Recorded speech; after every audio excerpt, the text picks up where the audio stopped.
Space nerds. I got some information for you from the audio team working on Star Citizen. First, though, we're going to go over ships, honestly, because you know me, I actually like to go and watch the Star Citizen live of the team that's going to be on before the episode comes on to see what kind of, what might change. There's a lot of repeats here. We're going to get to that. First, some ship information. We got some news about ships being worked on by this team we'll start out this episode with so you can get nice and hyped. Origin is going to have a new ship. It has been confirmed by Jared that in the next 3 months, an Origin ship will be showing up. We do have a new Origin ship this year, though. So you guys will get to, you have a new Origin ship in the next 3 months. Personally, I think this offers a great opportunity for maybe some kind of a special Origin ship sale, like a celebratory event, maybe with some spring spirit involved. There's also a Drake ship in the works that they confirmed, and we know that that's probably going to be the Ironclad, as that's the main Drake ship being worked on. Now, the Ironclad's still in gray box, as we checked last month on the ship tracking ship sheet that we go over every month right here on the channel. And if they're doing audio work during gray box, that means they're pushing this. They want to get this one out by Invictus Week, so keep an eye out for the May release for the Ironclad. And I don't know what's going on with the Assault. We'll see. There's also an Aegis ship being worked on that Jared described as a shark with a laser beam. You're working on an Aegis. Yeah, very fun. Oh, right. I'm having a lot of fun with this one, particularly this one. It's a shark with a freaking laser beam on it. Nice. So make of that what you will. That's certainly not all the ships being worked on, as again, reference the the tracking sheet of the ships that we go over. There's a lot of ship work going on, but this is what the audio team has told us. Now, on to the rest of audio news. Like I said, it's a little bit deja vu. This is an episode where the backers put in the questions and the developers answer them. Thing is, not a lot has changed in audio since the last time they came on, and we're going to get to that, but because of that, most of the questions are pretty similar. Thus, so are the answers. First up, they talk about flybys, ship presence, really just the idea of identifying a ship from the audio sound. They wanna hear an Idris or Perseus passing by from like really far away, and we want them to identify. Oh, okay, that I know which ship is that just by hearing it. Like this is basically what we want to achieve. It's not uncommon from what they said last time. We want to be in a spaceship, and when you're in a spaceship, you want to feel like you're in a spaceship. I want to make things rock and vibrate, and I want you to feel moved. Just that there was something that they wanted back in July, and there needed to be some work done on it because the legacy system is still lagging behind. Not much of a change today. Realistic audio mode was asked about, which always is. We've seen realistic audio mode actually demonstrated multiple times now, most notably at CitizenCon 2023. You can see some of the sounds here.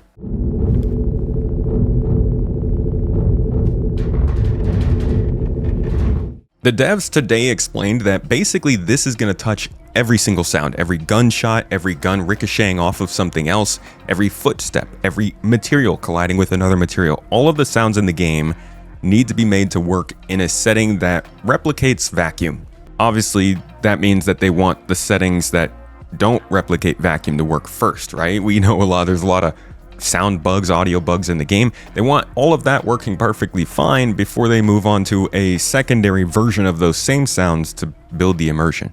We really want to build a great cinematic experience first, because we're going to have cinematic sounds anyway in Atmosphere.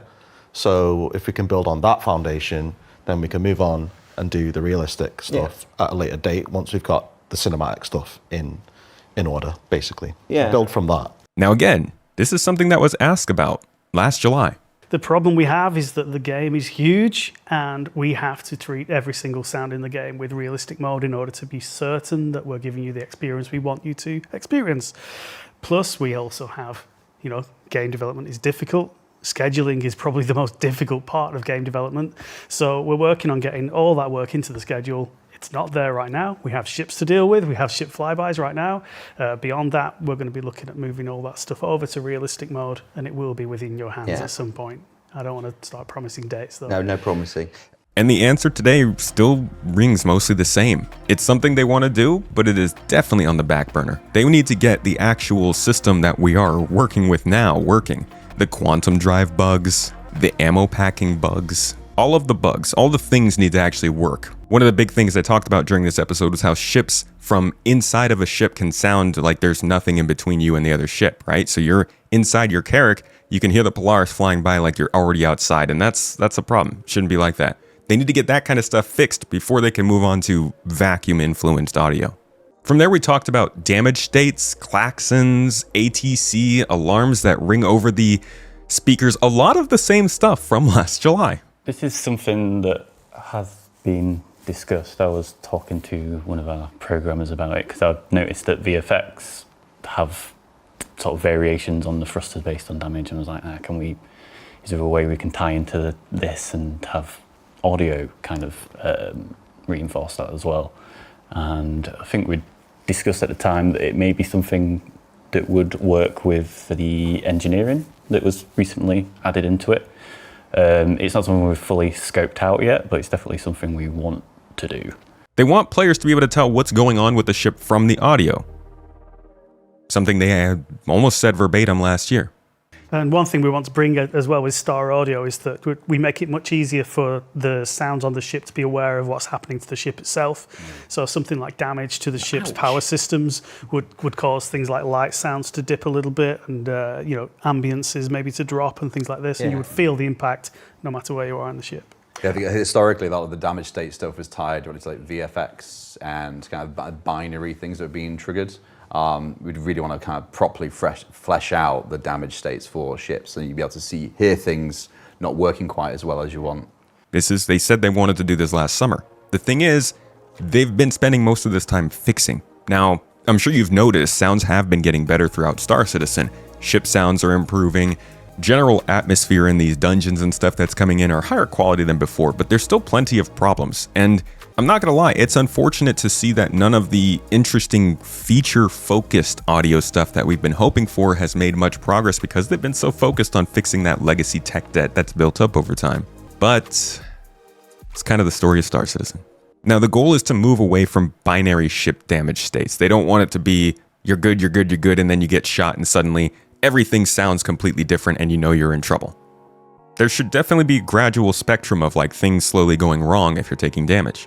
The idea of ship horns actually keeps coming up. Jared really just acknowledged during the episode that they were going through all of the hits of audio questions because they're mostly the same.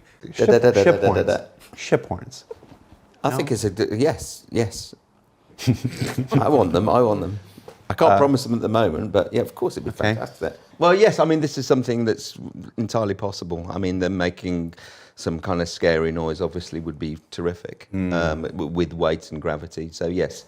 This just reminds me of ships coming out of Witch Space and Elite Dangerous.